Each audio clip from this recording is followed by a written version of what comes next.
The spring of 2024 has many new and exciting anime shows coming out. Among the new releases, one title stands out, Kaiju number 8. What makes this anime special? Get into the storyline. Tune into the anime and the first thing you see is a city full of destruction. Massive destruction. Why? Well, because there's a big monster called a kaiju, and it's causing all the destruction. The story begins with the main character of the movie, Kafka, who lives in the city full of kaijus. In his earlier years, he dreamed of joining Defense Force to fight alongside his childhood friend Mina. However, after failing to join multiple times, he gave up on that dream and began working as a cleaner at a kaiju disposal company. One day, when the kaiju showed up all over Japan, the country got worried and told everyone to quickly go to a safe place, known as the Emergency Evacuation Center. Soon, the kaiju caused chaos in the city, leaving people fearful for their lives. Meanwhile, the government quickly deployed a military unit to combat and defeat the ugly big creature. Later, many armed military soldiers surrounded the kaiju from every side and fired missiles into it. But what happened? It seemed like the missiles were not enough to kill the big monster. So what happened next? Well, it was time to call in the Defense Force 3rd Division, who had to kill the monster and then burned his knees. Kafka rushed to help, having dealt with similar injuries before. He criticized the 3rd Division for making a mess instead of finding cleaner ways to handle the monsters. But despite this, Kafka kept working. He mentioned that the government had ordered the sweeper team to finish cleaning up within a week, making the job very difficult. They would have to work day and night to get rid of the monster remains. But the worst task for Kafka was cleaning the intestines of the monster. The sweeper supervisor called Kafka to work in another area due to a shortage of staff.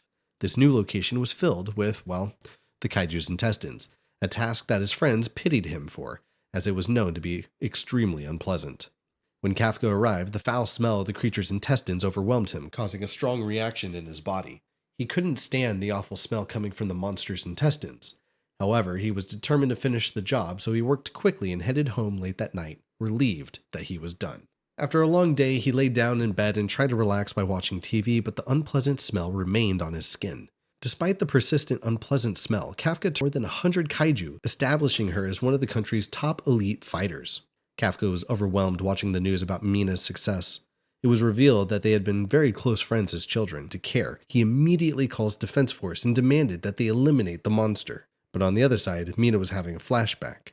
Remembering the times when she and Kafka trained together to fight kaiju, she felt scared, facing something much larger than herself. Kafka promised to support her, but it turned out to be a lie. After getting out of the bath, she received a call about the incident at the hospital and was assured she would arrive soon to deal with the situation. And the more exciting part was that Ichika kept Kafka's secret. Now, coming to the next part, Mina was all set to go and address her team and inform them that a kaiju had been spotted in the hospital.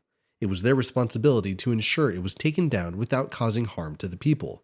But what was happening within the hospital? Let's go there now. In the hospital, Kafka and Ichikawa were still trying to calm down the old man. They tried to show him that this was all just a misunderstanding and that Kafka was really not a threat. But it was difficult to convince him since Kafka's appearance was so horrifying. After the old man died of a heart attack, Kafka wanted to check and put his hand unintentionally on the wall. And you know what happened? A huge explosion. Why? Because now causing more damage. Ignoring this, Ichikawa suggested that they leave as people were panicking due to Kafka's presence. They both jumped out of the hole in the wall and headed into the city. The Defense Force was told that the kaiju had escaped from the hospital and was moving towards the city. Ichikawa ran through the city wondering when Kafka had turned into a kaiju, since he knew Kafka wasn't one before. He looked back and asked Kafka if he was still the same person, but even Kafka wasn't sure anymore.